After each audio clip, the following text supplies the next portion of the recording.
Now, I'm sure you're going online and you're looking for the best help and support and advice you can get on what to do with your money.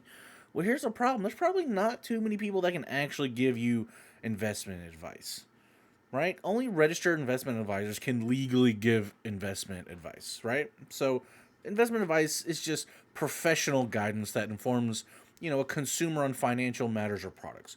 Investment advice shouldn't be given or taken lightly, and if a single piece of information were the best fit for everyone, I mean, we'd all be like Warren Buffett by now, right? So, I want to go over the best advice I've ever been given, right? Other people that have given me some advice and some things that a bunch of different people have given me the same piece of advice.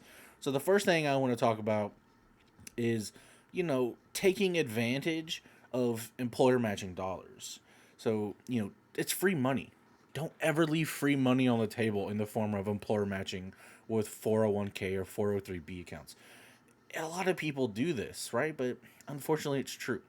And a lot of companies, they match employee contributions to their employer sponsored retirement plan, usually up to a cap. Like for me, the cap is 5%. So let's say your employer matches 100% of your 401k contributions up to 4% of your salary, and you're earning $50,000 a year.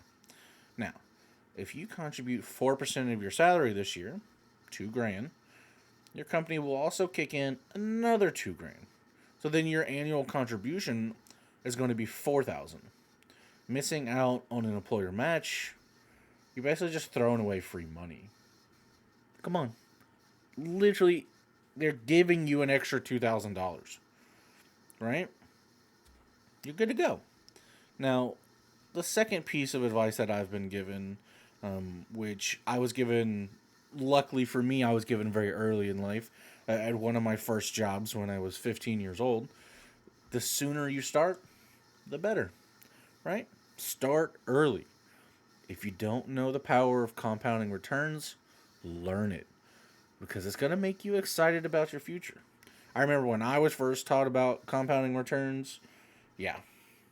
Once you start seeing those numbers, at first it's whatever, but then all of a sudden 15 years later, 20 years, you start looking at those numbers like, those are really big numbers, right? And investing allows your money to grow instead of just kind of sitting there idle, doing nothing. When you invest, any returns you earn are added to your balance, and future returns are then based on that bigger balance.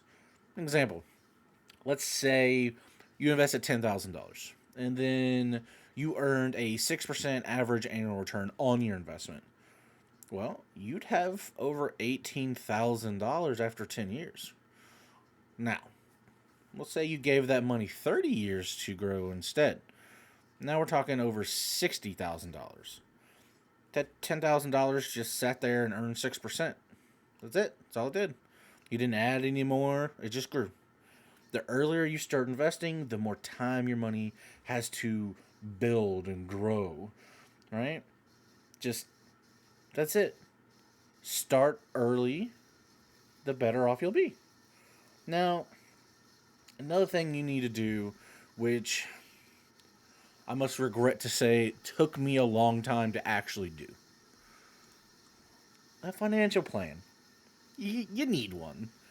It made things a lot simpler for me, right? So you need to have a plan, period. If you can plan yourself, great. If you need to hire someone to hold you accountable, also great. It's fine. Financial planning is not just for retirees. You could argue it's more important early in your life and career, right? For me, it it was definitely holding me back from a lot of things that I wanted to do. I couldn't quite figure it out, and or maybe I just didn't really understand it.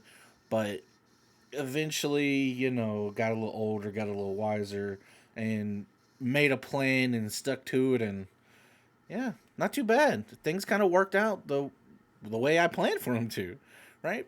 And when it comes to choosing investments, you can really feel overwhelmed, right? I mean, it's a lot.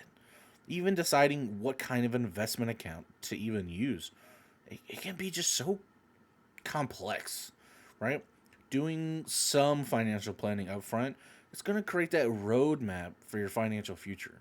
By outlining your financial goals, your timeline, your risk tolerance, you're going to make it a lot easier to answer a bunch of those tricky investment questions. When do you want to retire? What do you want to do in retirement? All these different things.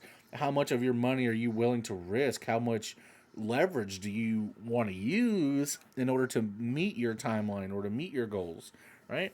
Part of your financial plan should also include whether you're willing to manage your investment yourself or if you want help. Financial planning can be expensive, but then there's options like there's robo advisors, right? Online financial planning services, right? And some robo advisors offer investment management for as little as 0.25% of your account balance. Now, I'm not saying I recommend robo advisor, you know, but it is an option for you. Now, this next thing, um, it was a.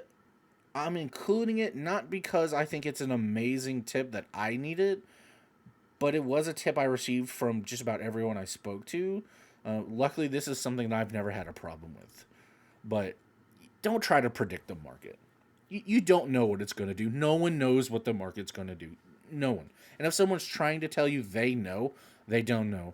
They're lying to you, right? The temptation to pick out certain sectors in the market can be strong, but it's better to get into diversified low-cost funds, right? Even for a professional, attempting to predict the market is very, very hard. Doing so with a very basic understanding is crazy risky. Just don't. Just don't. Instead of investing in a single stock or industry, a total market index fund is going to give you exposure to multiple stocks, which helps diversify your portfolio and lowers your risk. Since index funds are passively managed, they track a benchmark index like the S&P 500, right? And fees tend to be lower than actively managed funds, saving you even more money, right?